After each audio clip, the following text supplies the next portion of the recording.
Assalamualaikum warahmatullahi wabarakatuh. Perkenalkan, nama saya Nurintan Hafid dengan NIM 22110710011 dari Fakultas Kesehatan Masyarakat.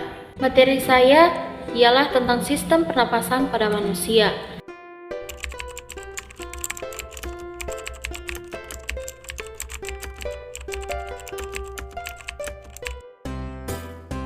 Pernapasan atau respirasi yaitu oksigen O2 yang dibutuhkan tubuh untuk metabolisme sel dan karbon dioksida CO2 yang dihasilkan dari metabolisme tersebut dikeluarkan dari tubuh melalui paru, atau bisa disebut pertukaran gas antara sel dengan lingkungannya. Yang pertama, rongga hidung. Rongga hidung merupakan tempat masuknya udara pernapasan pertama kali. Rongga hidung berlapis selaput lendir.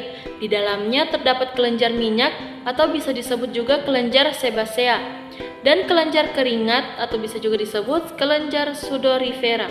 Selaput lendir berfungsi menangkap benda asing yang masuk lewat saluran pernapasan. Selain itu, terdapat juga rambut pendek dan tebal berfungsi menyaring partikel kotoran yang masuk bersama udara. Juga terdapat konka yang mempunyai banyak kapiler darah yang berfungsi menghangatkan udara yang masuk. Di dalam rongga hidung terjadi penyesuaian suhu dan kelembapan udara sehingga udara yang masuk ke paru-paru tidak terlalu kering atau terlalu lembab. Selain sebagai organ pernafasan, hidung juga merupakan indera pembau yang sangat sensitif. 2. Faring.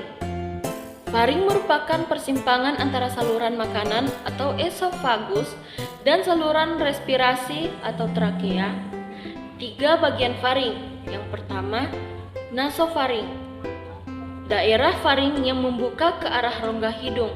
Yang kedua, orofaring, membuka ke arah rongga mulut. Yang ketiga, laringofaring, yaitu membuka ke arah laring. Pada bagian belakang faring atau posterior terdapat laring tekak, tempat letaknya pita suara. Masuknya udara melalui faring akan menyebabkan pita suara bergetar dan terdengar seperti suara.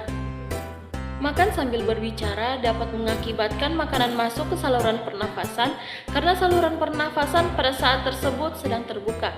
Walaupun demikian, saraf kita akan mengatur agar peristiwa menelan, bernafas, dan berbicara tidak terjadi bersamaan sehingga mengakibatkan gangguan kesehatan.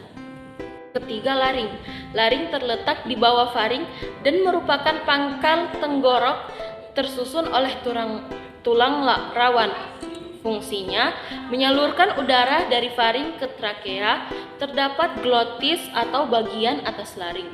Glotis akan menutup oleh jaringan penutup bernama epiglotis saat ada makanan yang lewat. Laring juga disebut sebagai kotak suara karena memiliki pita suara. Masuknya udara melalui faring akan menyebabkan pita suara bergetar dan terdengar seperti suara.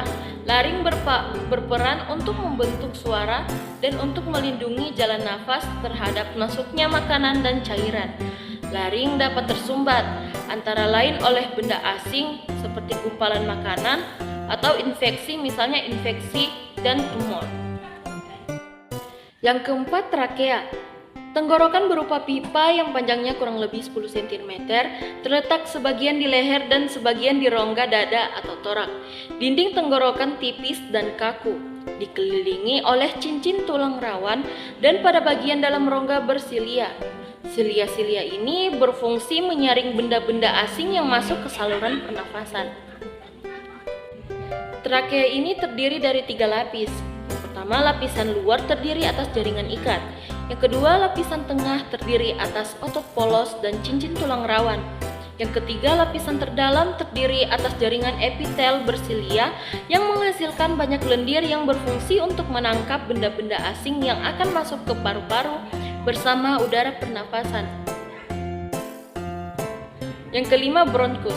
Bronkus merupakan cabang batang tenggorok. Jumlahnya sepasang menuju ke paru-paru kanan dan kiri. Dinding bronkus terdiri atas 3 lapis, yaitu jaringan ikat, otot polos, dan jaringan epitel, seperti pada trakea.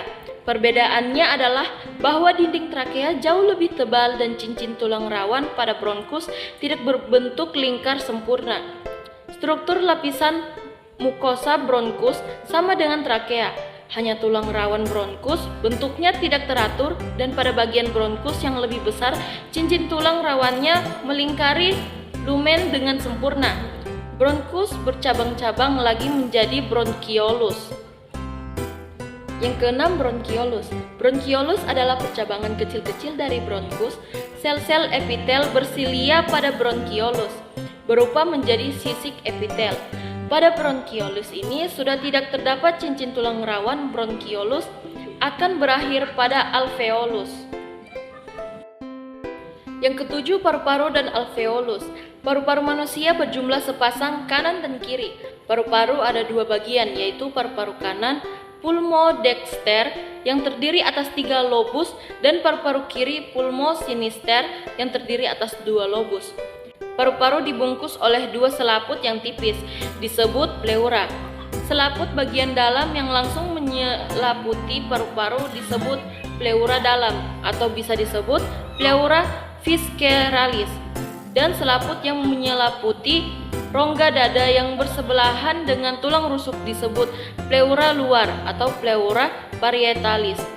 Di antara selaput tersebut dengan paru-paru terdapat cairan limfa yang berfungsi untuk melindungi paru-paru dengan gesekan pada waktu mengembang dan mengempis. Alveolus. Di dalam paru-paru terdapat kantong udara sebagai tempat difusi gas yaitu alveolus. Permukaan alveolus dilengkapi kapiler darah sehingga memungkinkan terjadinya difusi gas. Merupakan saluran akhir dari sistem pernapasan. Alveolus berupa gelembung-gelembung udara. Pada bagian alveolus ini terjadi pertukaran oksigen dari udara bebas ke sel-sel darah dan karbon dioksida dari darah ke udara bebas.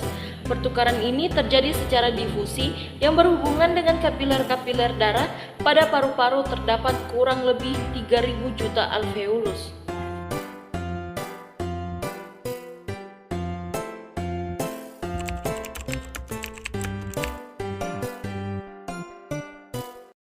Sekian materi yang saya bawakan. Assalamualaikum warahmatullahi wabarakatuh.